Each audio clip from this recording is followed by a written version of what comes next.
Doesn't seem to be keen yet. Now it's begun. Okay, welcome to Tuesday, 28th September lecture on mass media and culture, Tondoktana University, Ho Chi Minh City, 302086 class. And this is lecture number 3. So today we are talking about newspapers still. Newspapers because they are so important in the history of media, but also because I think the format of the newspaper as a way of communicating and constructing what it is that we know is also under threat of change. And the question is, how much is it changing as digital? Well, if digital is the thing that's changing it, it might be that other factors are changing the media. I want to spend a bit of time talking about news reporting in general, the news, and it's not all that newspapers do. And also then talk about newspapers and culture, of course.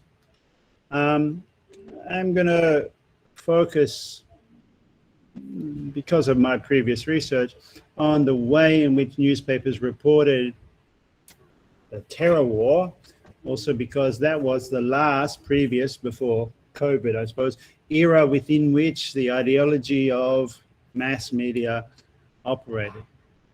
I mean, there were previous ideologies, right?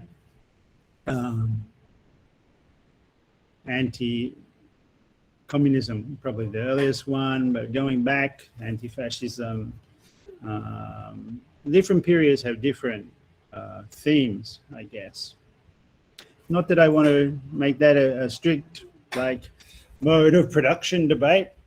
It hasn't got theoretical significance, but it's interesting that the dominant frame for discussing the news from the period of the mid-90s or so to the late 2010s, well, 2020, until then, was the war on terror or anti-Islam and so on. And that displaced the Cold War ideology, which had been going on since after World War II, I guess, after the anti-fascist, anti-Nazi compact. I'd love to get into discussing exactly that, how the Cold War mobilized newspapers and so on. And if we get time for that, I do want to go back to some of the material that perhaps you heard a couple of years ago in the class Culture in the World, where I very briefly looked at this research on reporting of terror. But I've completely redone that material, if we do get time for it. Anyway, first up, I want to look at some just general frames for thinking about this. My first one is this snap of a number of different newspapers' front pages, their headlines. After September 11th, 2001, which was, I guess, about when many of you were born. So you are born into a world that kicks off with a bang, so to speak. I mean, it's really obscene to make jokes about this because it was a terrible event, no doubt. And so many people died on this day and then died because of this day, 100,000 at least, even in conservative estimates, because of this day in some way, because the US went to war in Afghanistan and Iraq, and maybe elsewhere can be related to this, Libya and ongoing chaos in countries that had come under renewed attention after September 11th. I mean, Libya, for example, was, I could have shown the photographs of this, was in an alliance with the US. Tony Blair, Obama,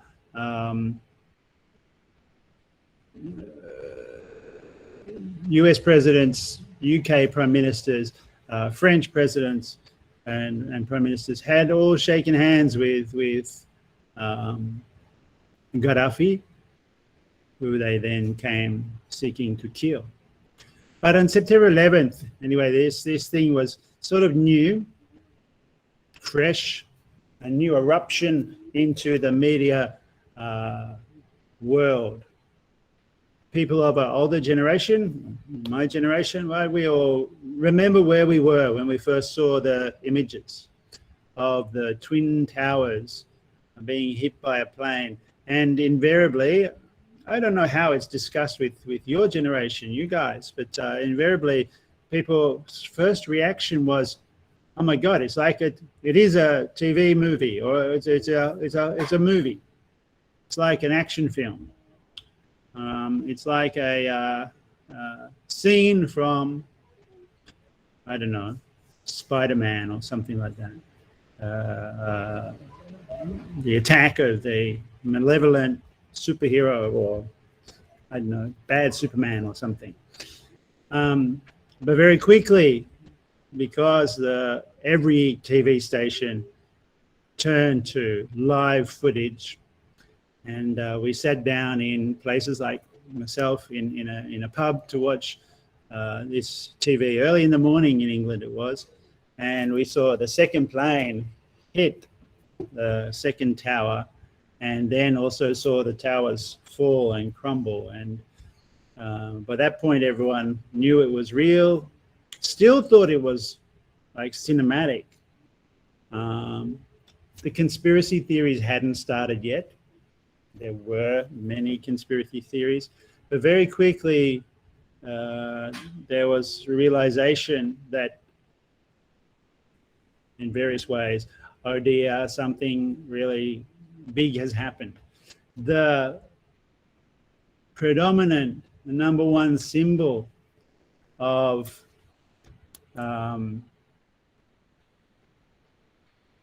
capitalism, I suppose, was hit and destroyed. And nothing like it. It was astonishing. And the newspapers the next day expressed this. I mean, I am sure there are many analyses of these images, and there are even studies of the film footage from the newspapers that focus on how some images became iconic and repeated, and some that were repeated on the day aren't seen anymore. What I distinctly remember, and I hardly ever see subsequently, the footage of people jumping from the building. And they were shown live, and they were repeated on the day quite often. And then people thought better of showing that because it was quite traumatic. And the falling man became a kind of, well, mythology and mystery, because it was removed from the everyday commentary. And in the subsequent years, from commemorations of the event, you didn't often see the falling man. Although artists made work about the falling man, and people talked about the falling man. The two towers are there, and a small body you see falling. I mean, and there were several you see. Sometimes there were several who jumped together. People who were on the 98th or 102nd floor or whatever saw that they were doomed, decided to just go quickly. Thankfully, we don't have a newspaper with those images. People pretty quickly cottoned on to some ethics of it, but at the same time, and you can see this, I think, from the papers, it was recognized that there would be consequences, that this was not like this was one bloody day, one terror day, one dark hour, darkest hour. I see some of the a new day of infamy, America's bloodiest day. It was a day, but everyone very quickly knew that it would not be just one day. It would go on and have consequences. In fact, it's called a massacre. It's called World Terror. America attacked, but also the commentary was that it was war. War had been declared, so to speak, and yeah, that was very clear. And very quickly, the US was rallying the world for an attack on Afghanistan, because Afghanistan was where the US then knew that Osama bin Laden, who was blamed for orchestrating the attacks, knew that that's where he was based.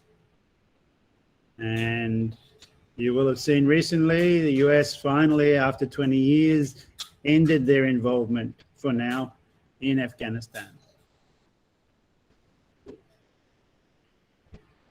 And all that discussion of that is complicated and also of long duration. Just to expand the time frame a little bit, Osama bin Laden was considered the architect of the attack because he had claimed responsibility or been implicated in an earlier attack on the same building, an attempt to blow up the Twin Towers in the mid-90s.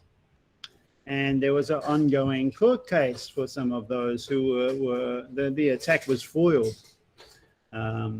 those who were captured. And so it was obvious who the enemy was. Some people questioned that, of course. And, you know, on the day, and here's another snippet of memory that I have, but which is no longer confirmed in the press, there were reports that passports had been found in a taxi that belonged to the 19 or 20 hijackers alongside the Quran. And, you know, at the time, of course, that looks like that story is a planned, you think on reflection.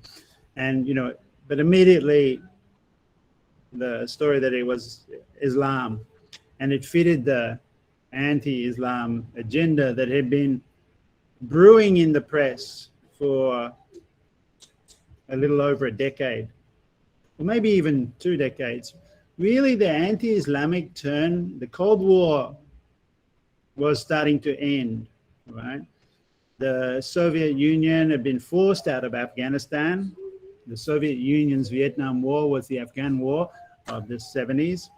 And America had been caught up in a hostage drama with Iran, the Iran hostage crisis in 1976. And with the election of Reagan, Ronald Reagan, there's a whole story here I won't necessarily get into. Ronald Reagan was able to defeat his opponent by using and manipulating the image of the Iran hostage crisis. Some 40, I think it was, US workers from the embassy taken hostage by the Ayatollah Khomeini's government in Iran, the Iranian Revolution, Islamic Revolution, that displaced the then communist Iranian regime. And in some way, the great enemy of America, which had previously been communists, whether Vietnamese or Korean or largely Soviet character,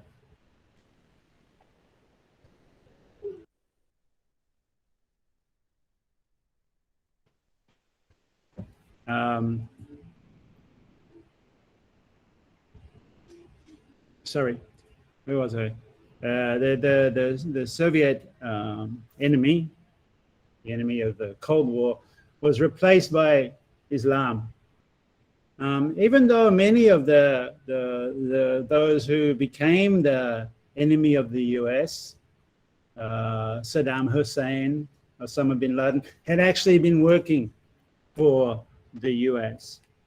The alliance between Osama bin Laden and the United States goes back to the time when the Soviet Union was in Afghanistan.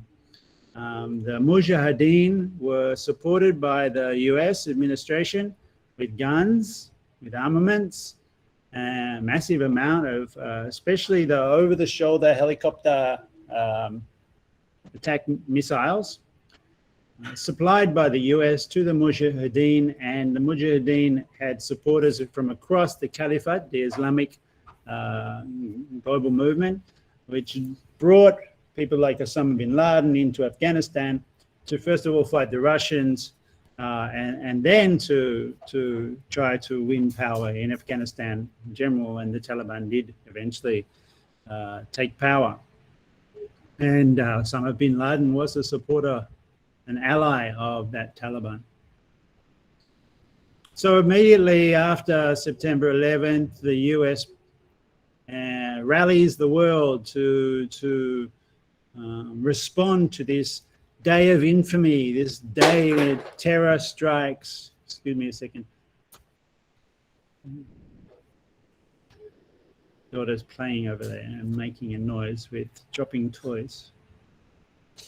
Yeah, this look, America savaged, forever changed, right? Forever changed, because it was an attack on home soil, so to speak, right?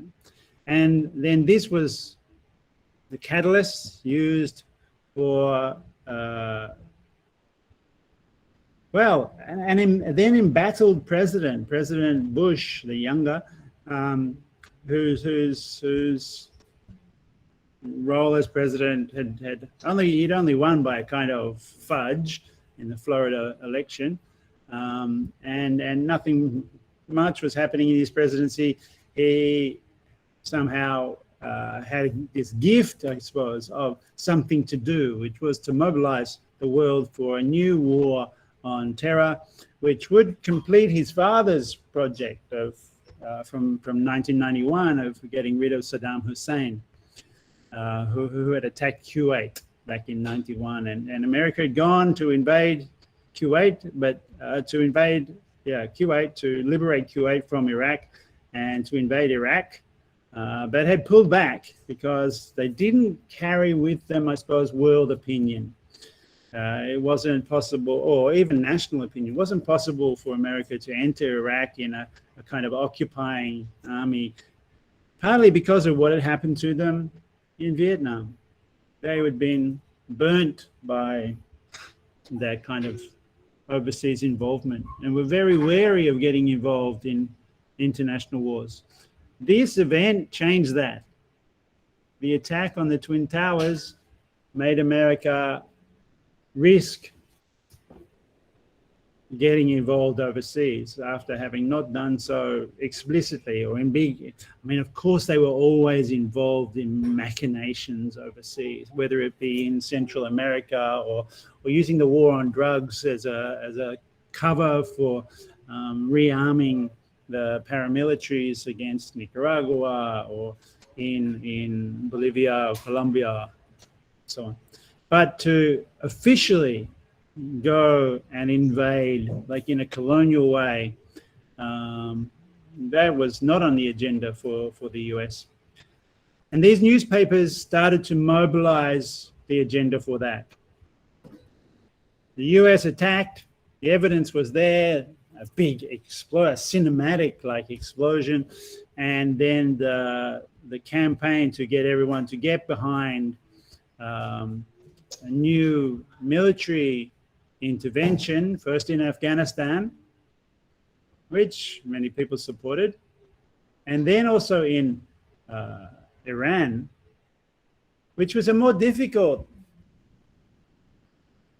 argument to make for the US. I mean, to persuade people that this other country where Saddam Hussein was in power was as important for the America and after this attack to intervene in, was harder to mobilize, because it wasn't obvious that the Taliban were not in Iran and Iraq, sorry, and they were not also harboring Osama bin Laden. In fact, it was very difficult to see what the connection was, except that they were Islamic. And even then, Saddam was kind of more right-wing socialist. Yeah. Anyway, after some orchestration by the press, there was also, despite some massive anti-war protests, like the largest protests ever there had been in London, for example, 2 million people marched. And usually a big march would be 400,000. And on the February the 15th, February 14th, I think it was, 2 million people marched. February 15th, Tony Blair and George W. Bush invaded Iraq. And the rest is, as they say, history. The US is still in Iraq, and they're only just now pulled out of Afghanistan. What's significant is this image of the two towers, how cinematic and how it really sold papers. It took over the front lines of a paper in the same way that, with a sensational style.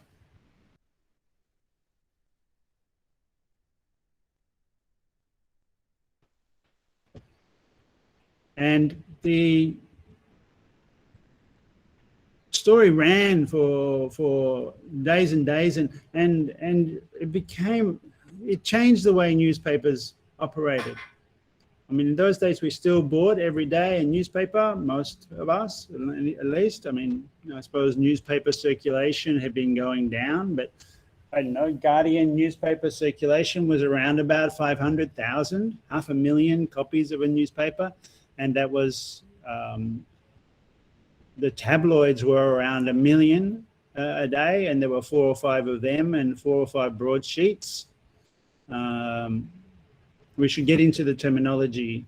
What is a broadsheet? What is a daily? So on. There was a whole language of newspapers that we need to get into, but they changed after this, and especially around the campaign to support the invasion of Iraq, and in the days after the invasion, newspapers became a kind of cheerleaders for the military effort. I mean, for a long time, The Guardian, which was once a left-wing newspaper, you used to open the front page of the paper, and the spread over 5 columns and the whole of the above the fold was a map of Iraq with images of blasts and of kind of blocks of troops, as if it was like a war game that you played. You moved your, I mean, I used to make a joke saying, well, why don't they sell this newspaper with a bunch of little plastic bag with some tanks so you can move them around the new map of the war. It's like they were doing the propaganda work of the war effort. TV was as well. I mean, famously, television, CNN made its name in the 1991 invasion of Iraq. And in the 2001, the smart bombing. Do you love that phrase? Smart bombs. Like, very problematic. Smart bombs were ones that were controlled from afar by someone sitting in a room elsewhere. They had a computer chip and a camera on the front. So we even had live footage on CNN of bombs falling from the plane or the bomber, the helicopter or plane that they were shot from, and we saw them go in, and they were so smart they could adjust their trajectory and go through a air vent in the top of a building, and then get inside the building that way. And we had some footage of that, and this was celebrated. Smart bombs. And there would be less collateral damage, so less kids would be killed by these smart bombs. It turns out only about 3% of the bombs dropped on Iraq were so-called smart bombs with computer chips and so on. The rest were conventional bombs. But nonetheless, the media focused on this new kind of warfare that was being ordered around.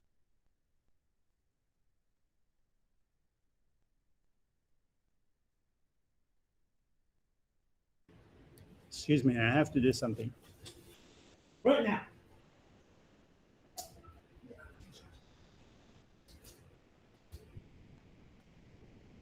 Sorry, there's someone making a lot of noise in this room who has their own room to go to. Yeah, smart weapons and smart bombs and the propaganda effort basically. And this was, totally run through the papers from 2001 onwards to for quite some time. Well, until today, I think. The inside of the papers fluctuate, of course. We go back to everyday life after a while. After a long while, and depending on the day, other things, of course. I could have picked other days to focus on. July 7, 2005, which is the London bombing attacks, where the newspapers again were covered by a different image, the image of the bus, the London bus that was destroyed, even though much more than the bus was destroyed, and the consequences of this. Or maybe later, the execution of Gaddafi. Well, actually, I'm going to focus a little bit on that, because it's very interesting how the media in both the press, the newspaper, and the mainstream media focused on that, right?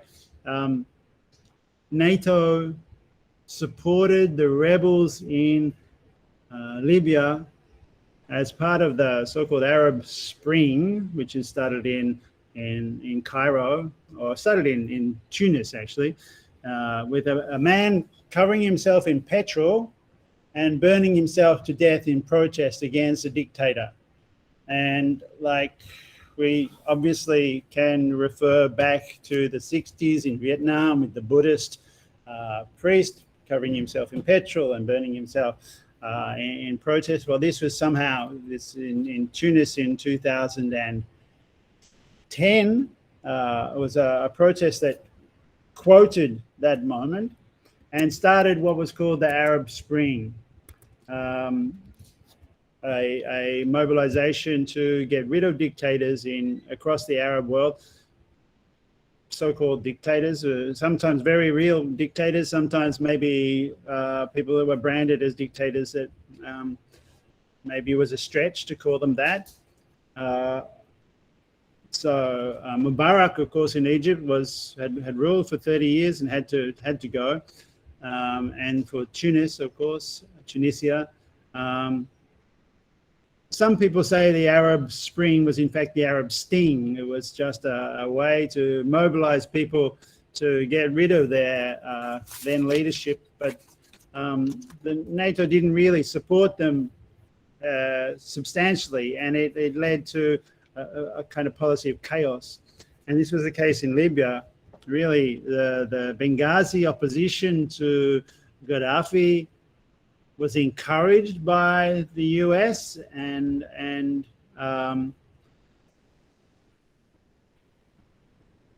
NATO, and NATO imposed a no-fly area over the country. So Gaddafi's air force was ineffective, but they didn't support them in the other way, and basically led to a civil war that's still going on. Although America triumphed it,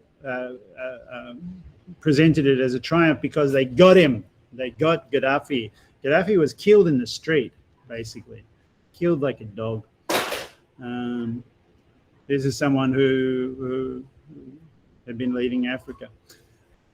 It's very interesting to look at how newspapers or news channels then use these images of war, these incidents in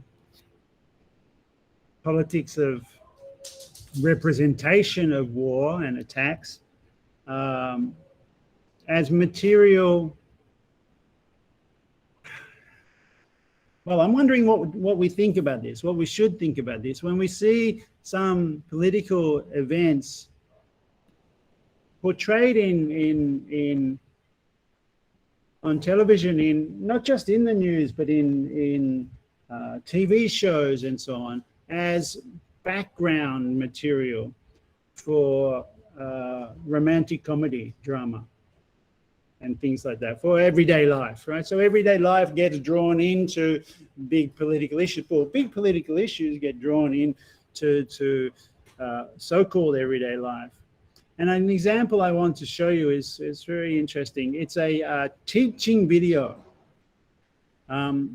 which really is a sort of advertisement, a propaganda advertisement for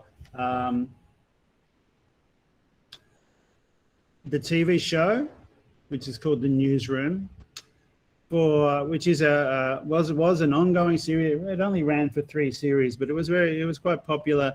A sitcom written by Aaron Sorkin, who wrote The West Wing, right? So written by a famous writer for TV series, and it ran for a couple of years. Three series, and covered all of the political issues of the day in some way. And while this is not newspapers, this is the Newsroom is a TV news station. It's like the West Wing, an ideal TV station. Like the West Wing is an ideal US West Wing. It's not really like that. And a newspaper or a television news office is not really like they show on Newsroom. It's what we wish it would be. We wish it would address these kind of serious political issues with the passion that they show. But it's very interesting that the company that HBO, home box office, the corporation that presented the Newsroom also set up a part of it, or showed a sequence to teach you about the media, mass media, and how it works, which is why I think this is really a useful thing to watch.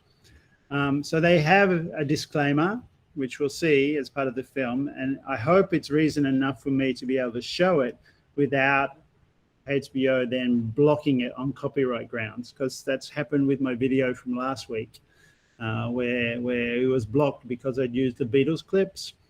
The Rolling Stones was okay at the end, no problem, but the Beatles clips, can't use them, and the video was blocked, had to cut them out, although I've challenged it, but I'm going to challenge this if they cut it. Anyway, this is a sequence from the Newsroom, and I guess we'll watch it. I'm going to try and play it from within here. Can I do that? No, I thought I had set it up to play, so I can't. So what I'm gonna, yeah, I embedded the media, but, oh, here it is. It's embedded on this page. Nope.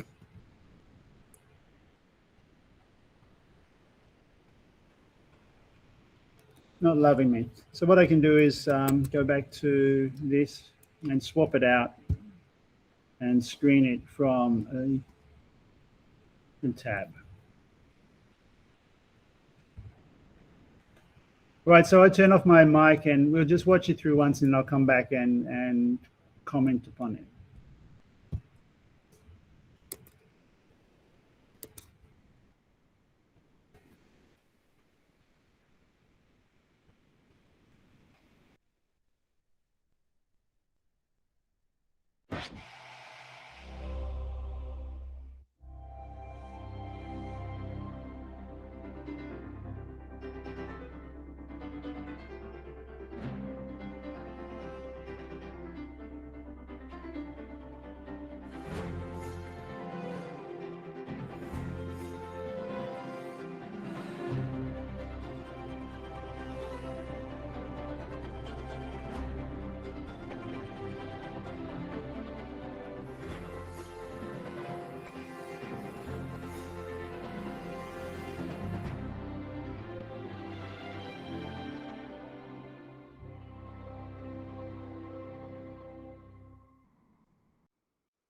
45 back. We got to pull the Strauss-Kahn package. Why? We blew the fact check. We say the French police charged him with attempted rape. The French police are investigating him for attempted rape. We push play in that package in 90 seconds. Is it on camera or VO? VO. Show it to me.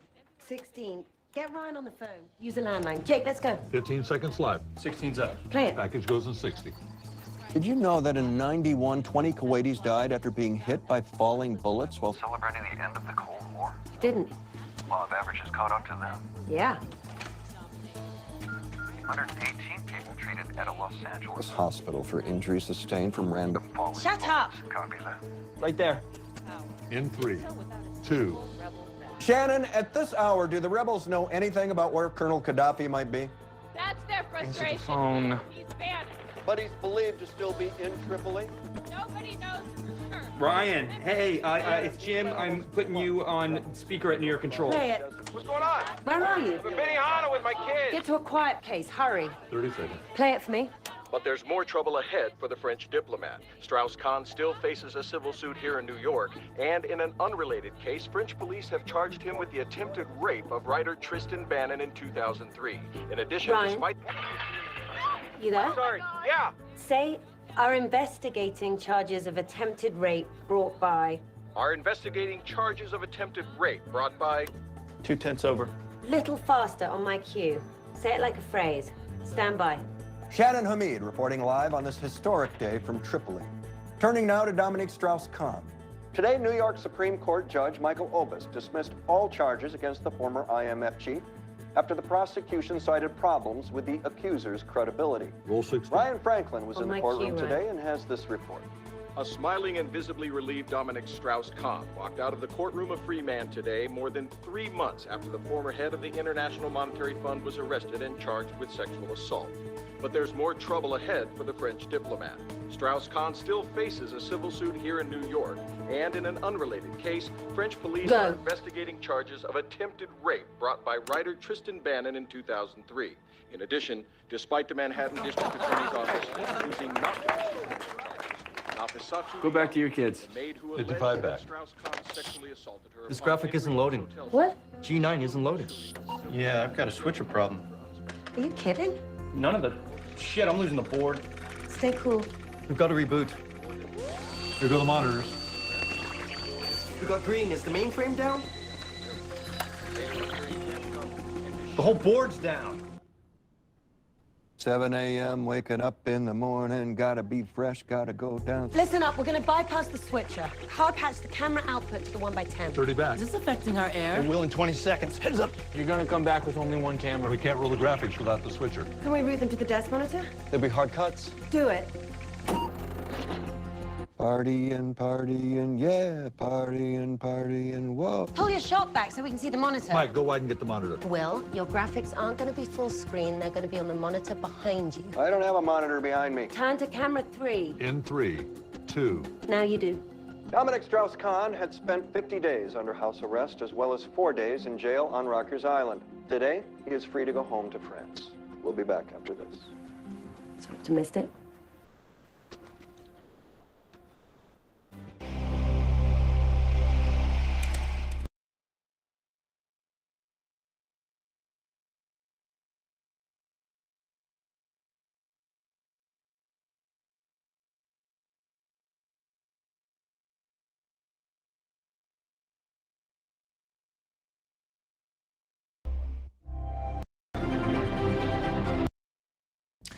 Good evening. I'm Will McAvoy. This is Newsnight, and that was a clip of Richard Clark, former counterterrorism chief to President George.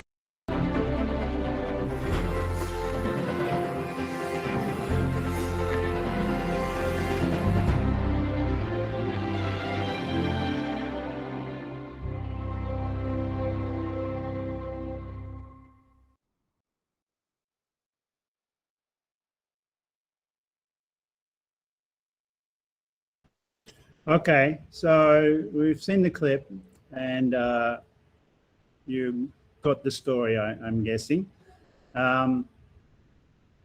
Very interesting that they have this disclaimer and they allow us for educational purposes only, and they run across the screen at the bottom for educational use only. for educational use only, right? It's clipped by Retro Joy, and it's a funny thing for a mainstream channel to then release a section of its film and say, well, you should use this to teach. So I'm taking them seriously at that, and yet I think it's part of the ideology of the news corporation to have chosen this particular sequence. Now, it is great to teach you about the drama of a newsroom, okay? We're introduced to all the images that set the scene, so to speak, for this newsroom, right? Everything from the coffee cup, right? It's cappuccino drinking, latte drinking people who watch the news. It's almost like a cliche.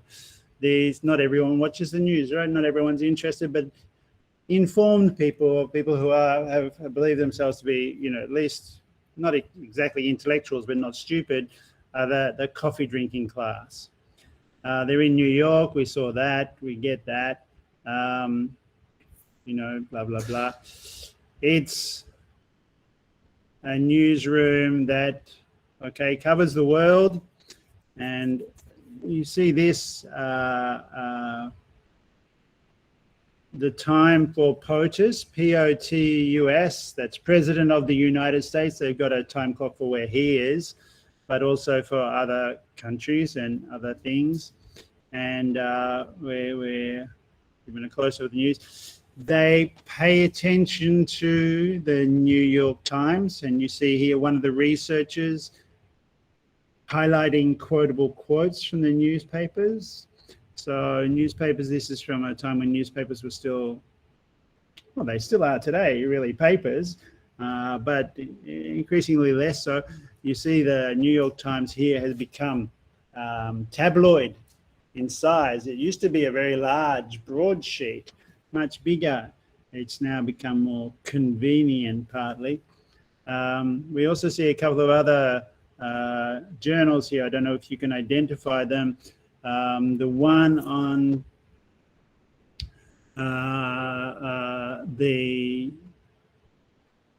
that side of your screen, no, that side of your screen, is Le Monde Diplomatique. So the French bilingual newspaper, a French newspaper, but it runs an English edition. And the National Review, right? And these are like the mainstream of the mainstream for intellectual news reportage. So we're setting the scene, right? You're a viewer of this TV show by Aaron Sorkin. You're obviously part of the intelligentsia, the elite. There are many meetings, and they sit with their computers and their notes and their Blackberries and their mobile phones and muffins and croissants. Is that croissants, pain au chocolat, and there might be an almond croissant and some chocolate brownie muffins or whatever. And of course they cover live events and news and get eyeballs to watch news events, right? So one of the theoretical developments of the last 10 years that's really pushed thinking about media and the digital is that basically all media is trying to get eyeballs, get your eyes to look at their screen or their newspaper or their headline or whatever. It's about getting people to look.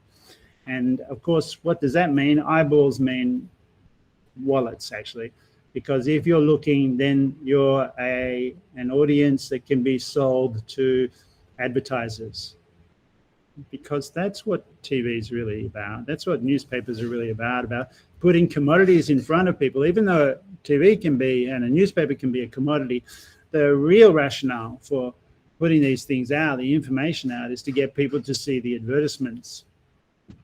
And that's why they're supported and encouraged. So we've got all this. We're informed that, I mean, these are snapshot images, but they really set up the thing. We're informed that these are young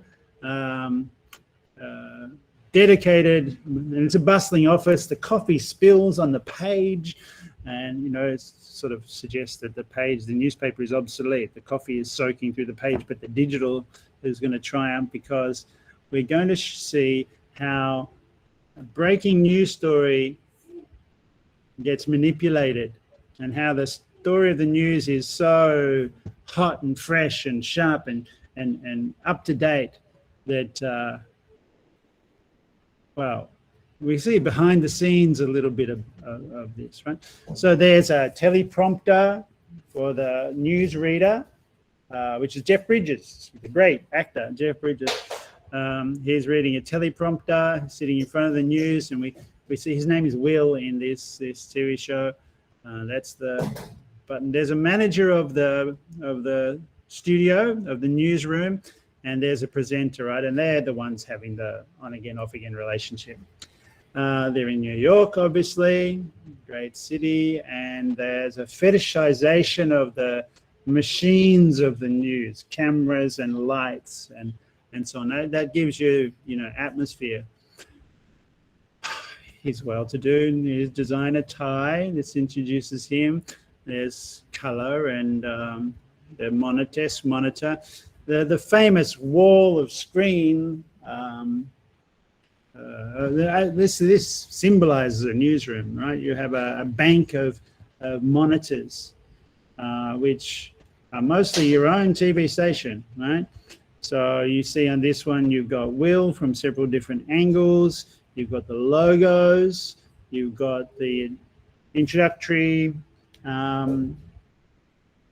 sequence, right? Newsnight with Will McAvoy, and the breaking news logo, and the teleprompter is there. So all the different components that will be assembled together to make a news show work, right? And this is just the intro, right? This is just the intro for the TV show, let alone what happens, which we get to when Will is speaking on air. So we have airtime and non-air time, right? So Will is either on air or off air, and that itself is another part of the lingo, the discussion. Right, we've done the intro. It's called The Newsroom. It's by Aaron Sorkin, famous for The West Wing, as I said. Right, then comes the disclaimer. This following news clip is to be used for educational purposes only. It's to be used to identify elemental broadcasting performance. Right, so broadcasting is from one place sent out to many.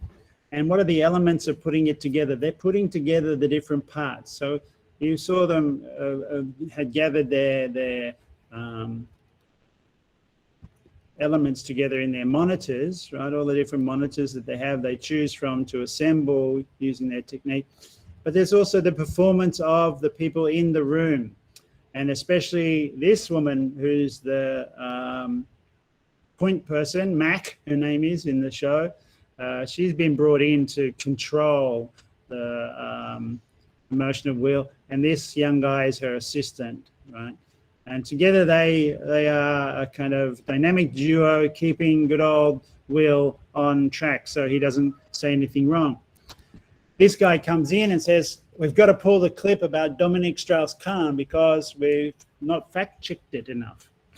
So the first elemental part of broadcasting we can talk about, not the first one, we've seen some of the parts that are put together, like breaking news, logos, and all that, is that each story is allegedly fact-checked.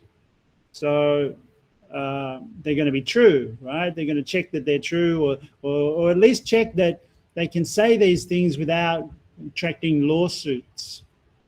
So there's a difference there between what is true. They're not checking for what is true. They're checking for what will not get them into trouble. And suddenly they realize that this news item that they're going to run with about Dominic Strauss-Kahn is not exactly right. They say that he's been charged with another case of rape, But in fact, what is happening is that the French police are investigating the possibility of charging him. And they've got to change it. And they only have 20 seconds before, or a minute or something before this will be read out by the newsreader. And then they'll cut to the sequence they've prepared. So he rings up the journalist who spoke the piece. And she manages to get him to, on the phone, to say the words that will replace the text. So they do a cut-in, what's called a cut-in. But he does it live from a children's party. He rushes and gets himself to a room. And there she is saying, right, be ready to go. This is all happening in the darkness of the back room, right? In the front, Will is, the newsreader, is sort of unaware of this drama, right? He's singing songs to himself. He's off air, right? This is dead air time because they've gone to an advertisement or something. And he's singing songs to himself, chatting away and having his usual banter. Mac tells him to shut up. She's got this major crisis to avert, okay? And he's reading out things from his BlackBerry, right? 10 years ago, the BlackBerry was the sign of the chattering classes, the cappuccino drinking classes, the people who were informed they had business. They did it all on a BlackBerry. I suppose today it's an iPhone 24, whatever it is. It's the latest Samsung 7000. Or I have no idea what is the latest phone, but BlackBerry was the one back in those days. And he's checking that. She tells him to shut up. Then, right, so this guy's on the phone to the journalist who's going to do the cut-in. Now, interestingly, the story that they're doing before they go to Dominic Strauss-Kahn. Who was Dominic Strauss-Kahn? He was a UN rapporteur, a guy who was accused of, by a maid in a hotel, of making a pass at her, a sexual pass. She complained about him. He was charged and then found, the charges were dropped because if I remember correctly, the lawyers managed to show that the maid had been offered money by a newspaper to sell, something like that. Anyway, but then there are other charges against this guy. I don't know where he is now, but it's very interesting that they're doing that as the story in this educational video.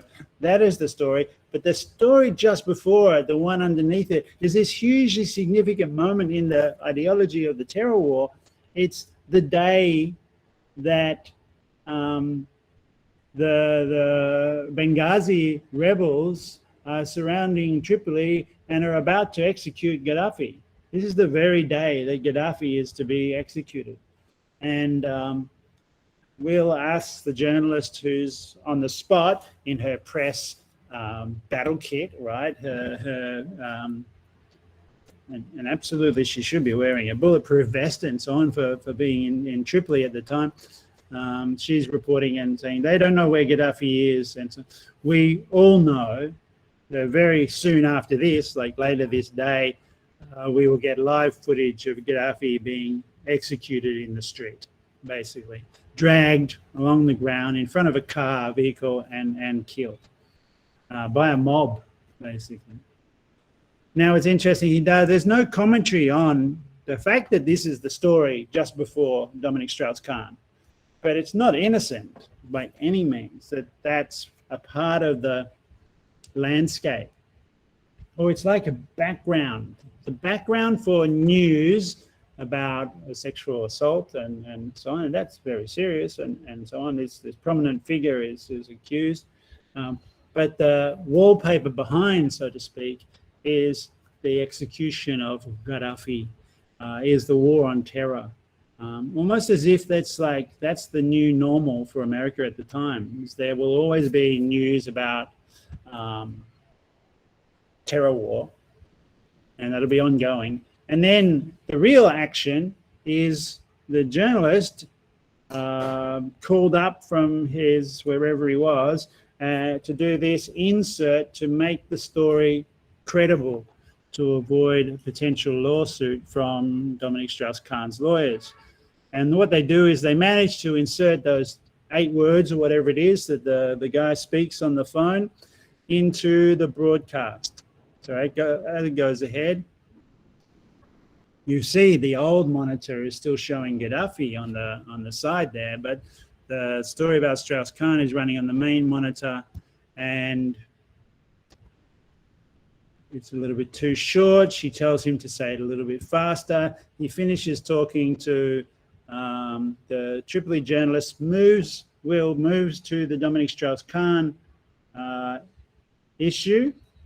And it's almost like this is the ideology of the elite protecting each other.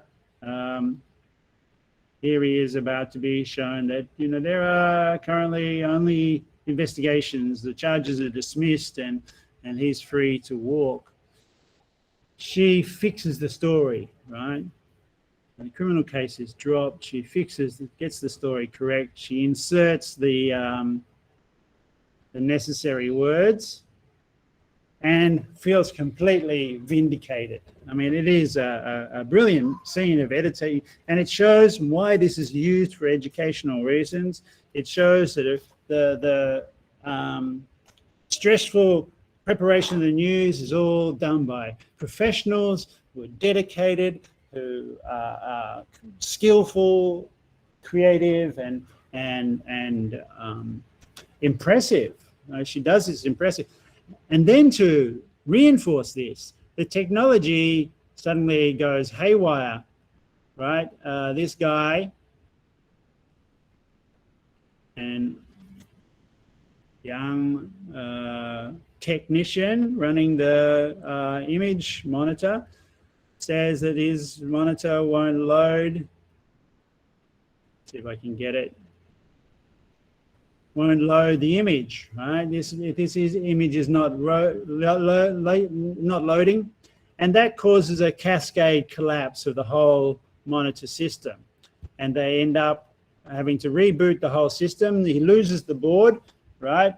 And the red lights are flashing all over the board. It's hilarious, actually, because that's not how it happens. All right, they've managed to make this chaos thing happen. And they're losing the monitors. You see all the monitors are going to green. They're dropping out. And so Mac's brilliant solution, because she's the professional and able to think on her feet and orders people around. She said, well, patch the one camera that they have directly through to the feed. And okay, she's not going to have the all-important subtitles. So she makes him turn to camera 3 and let me get that.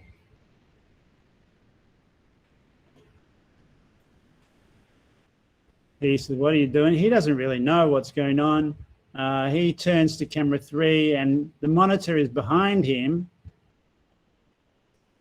Right, you see they've all got the same image now on the monitor. They're all the same one. He turns around and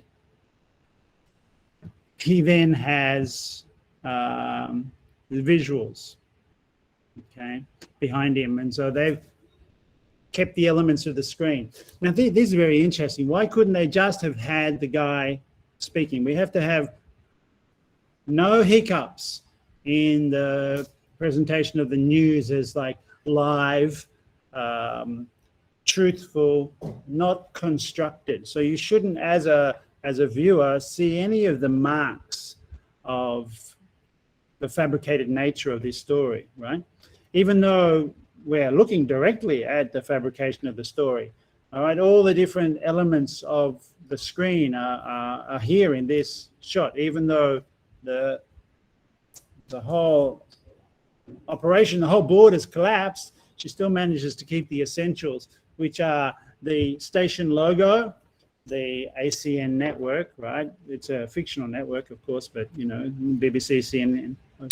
The name of the show, which is Newsnight, the headline, which tells you the main story, some detail in a floating screen behind the newsreader, a picture of Strauss-Kahn, right, for atmosphere, and the very serious, full frontal facial, your friend, the newsreader, speaking directly to you in the same way, of course, that I'm lecturing to you directly. Oh, and I didn't mention the ticker running across the bottom. There's always a ticker running across the bottom, and increasingly in other news media and other news stations, you have even more. You have a ticker at the top and the stock prices in the side, and maybe the weather or the football results. Go Demons, and all of this on the screen. So the screen really is constructed. But what this elemental teaching text offered to us by the TV HBO for us to consider is telling us is that the professionals keep a smooth story which is checked and correct, and they do use all their professional skills and know-how and thinking on their feet and creativity to keep the story going, to keep the credibility of the station and of the truth that they're presenting us on track, when of course it's completely interpretation and fabrication. It's a story that they're telling us, and they're making it seem real. I'm not saying that the story of Dominic Khan is real or not real, right? Whatever it is, it's the way in which they're presenting it that is the illogical thing. And here they're presenting it as part of a kind of package that also tells us and normalizes the public execution of Muammar Gaddafi.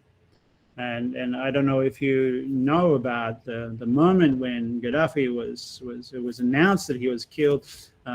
Hillary Clinton was on the phone and she heard it and she went, "Yeah, we got him." That was on camera. Gotcha moment, right? Which shows almost like people believe this reporting and politics and play it not dissimilar to watching sports or something, you know, like a goal or we killed him. Or, I mean, and shouldn't we really step back and analyze that? Yes, we definitely should. And so it's really great that HBO have offered us this text to celebrate the professionalism of Mac here, who's not drinking coffee, she's drinking water because, you know, that's good for your body, all right? And these people at the newsroom. This has been a presentation of Home Box Office. Well, thank you, Home Box Office. I really appreciate you allowing us to use your little teaching clip for us to learn a little bit about how the news presents itself as news and truth, and how it's actually constructed, and how, in fact, you, Home Box Office, construct it for us. We're not that stupid, I hope. Well, maybe we are. I don't know. There's, yeah, much to it. I do love that show. Of course, it's addictive as well. The pace is exciting. The young people with roles in the media, I mean, dream roles, right? And they've also, they're working in this open plan office, and they've got time for relationships with each other, and they have nice dinners. And I mean, what a nice lifestyle, but it's not really like that. I mean, maybe sometimes it is. Let me get rid of this shared screen and go back to, I don't know what we're doing. I did want to go through the terminology of the newsroom, and I have that somewhere. Hang on a sec. Let me check that I do have it.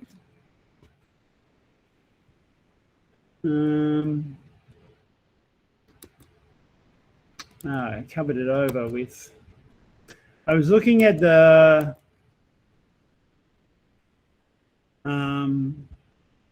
pages that people had prepared with their homework, and I do want to get into that, although there was only 6, which is not great out of 60 odd that are in the class. Here we go.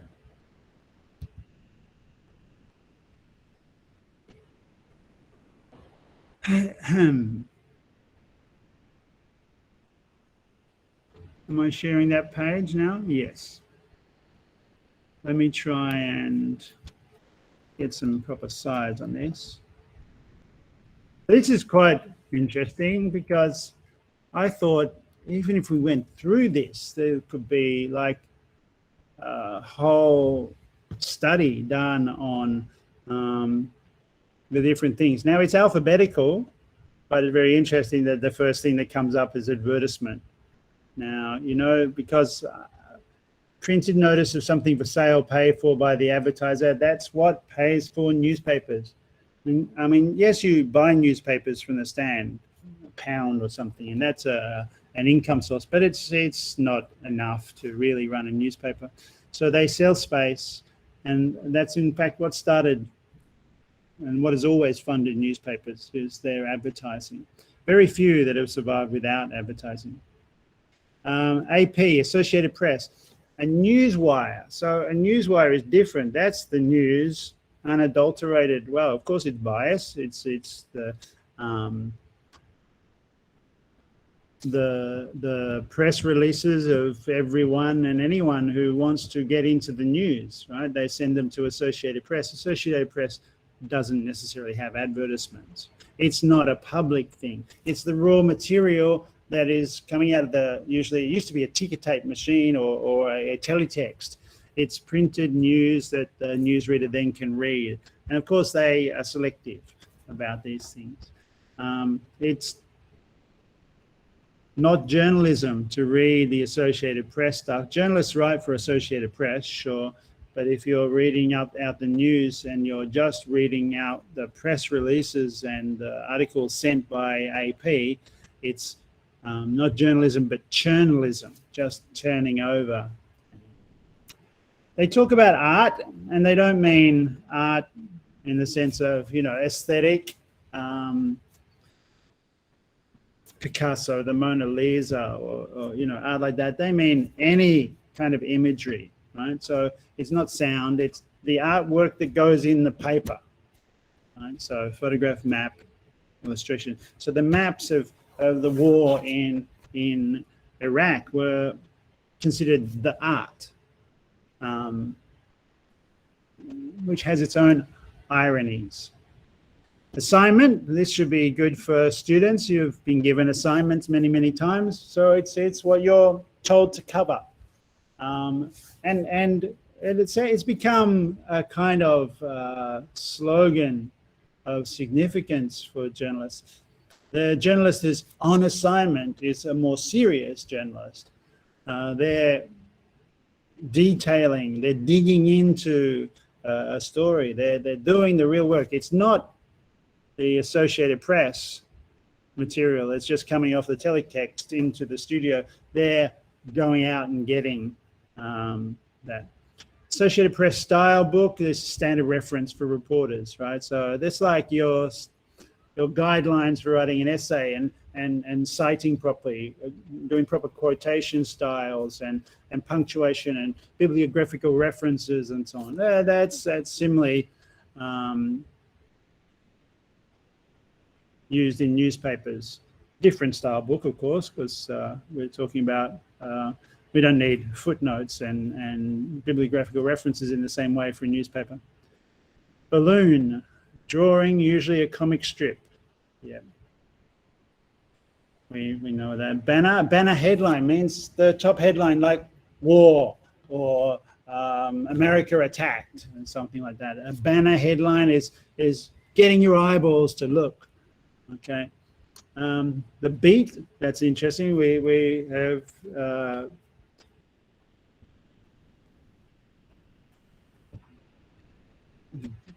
I was mentioning the Beatles, my lecture for the other course. There was vetoed by YouTube. I also mentioned there the beats coming from the beat writers like Jack Kerouac and William Burroughs and Allen Ginsberg. That's not what's meant here. A beat is like you might be assigned to do crime reporting. So your beat would include going to the court to observe what was in the court today.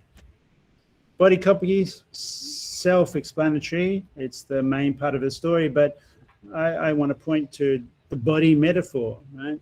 The headline, the body of the story, and then the footer, or yeah. When did we humanize the page? Why did we have to anthropomorphize it? Why do we have to think of it as if it was human? Talk about its face, a typeface. On the other line, we see cold type that's produced photography and photographically. Typefaces, I could talk to you about typefaces for a whole course. I mean, there should be a whole course on the importance of typeface. What kind of typeface has more authority? What kind of, like, if you look at this, I wonder, can anyone tell me, is this a sans serif or a serif font, for example? Is this typeface that we're looking at serif or sans serif? Anyone?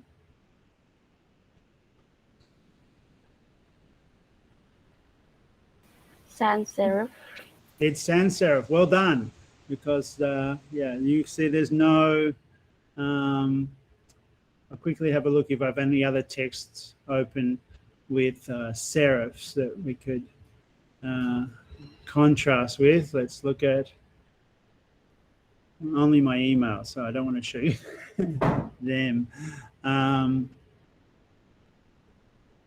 All right, the Walter Benjamin text that we've been reading, you'll see, is a serif font.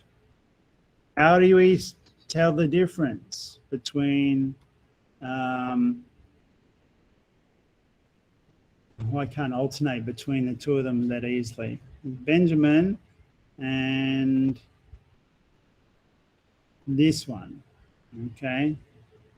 So you see, let's take the letter T here, all right? You see that T in cold type? It's just the upright and the cross. And then if we go back to Benjamin and look at the T here, it's the upright and the cross, but the T has decorative, what are called serifs. In fact, all the letters have these little additional, they don't add to the meaning in any obvious way, but they're considered a bit warmer, a bit, I don't know, more enticing, more decorative for starters. Whereas the sans serif font is, and usually in Helvetica, the font itself is more authoritative. It's more, factual. No embellishment. No persuasive decoration. Just the information. And one really important thing for design that sort of like should be a what do we call it? Part of the style book is never mix a serif font with a sans serif font. To do so is disastrous. Unfortunately, I'll show you an example of a mixed serif font and sans serif font, I hope, if I can. The logo of TDT. You see the T, D, and T is sans serif. The registered trademark is sans serif, but the name has serifs. No, it doesn't actually. Well, actually, I can't tell. No, it's not serifs. That's not a good example then. Where is the...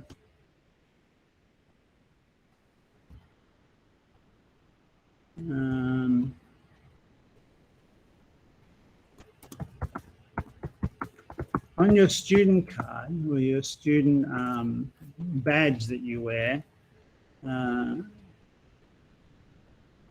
is true that there's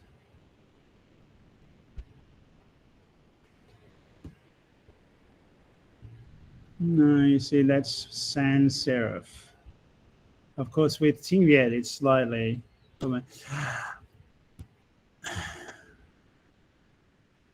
not there.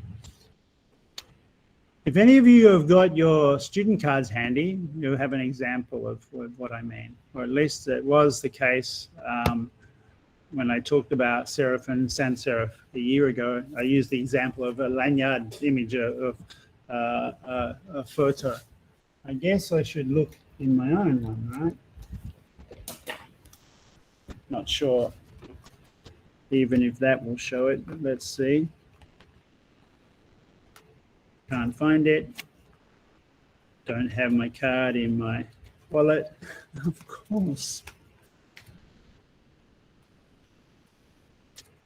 And it doesn't. Maybe they've been fixed. Oh no, yeah, okay. So there's a good example. Let me go back to here. My card, and you see TDT's logo is sans serif, but then the text on my card is with serifs.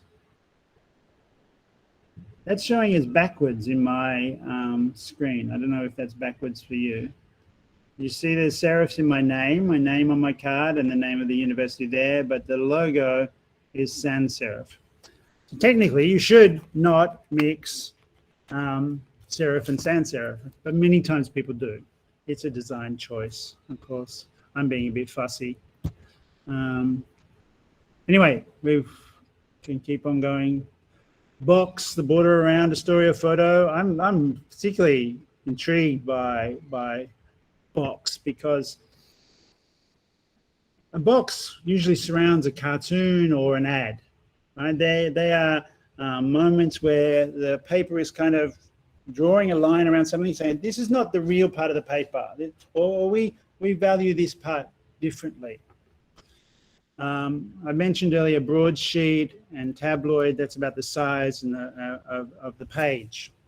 So a broadsheet of a certain size is bigger and was considered more serious.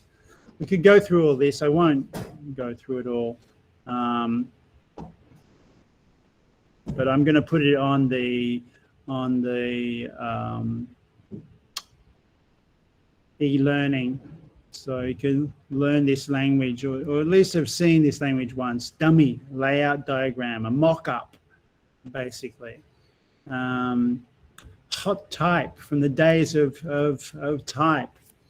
I'm talking in my anthropology course about the surrealists right now. And Nancy Cunard, who was using an old-fashioned printer to put the type together to publish surrealist poems. Inserts, what we saw Mac doing in the newsroom clip was dropping in an insert to correct the words. This one I love, morgue, again humanizing, but a morgue is where you put dead bodies. That's the area in the building where you keep back issues of the newspaper, like spare copies or extra copies. A kill or a kill fee.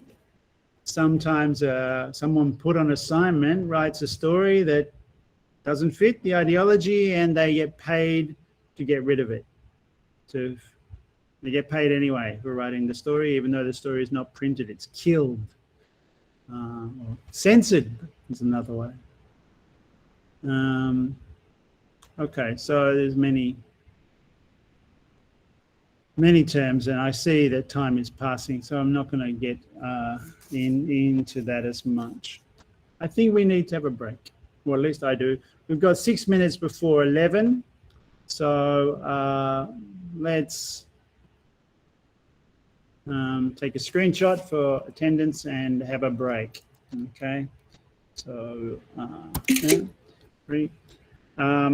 until say 2 minutes past 11, 11:02, we come back after I've made a cup of coffee, and I want to have a look at some discussion, and have a look at the work we've got from assignments so far, and then maybe go back to that my PowerPoint. Okay, the lecture that I was updating. So I'm stopping the recording.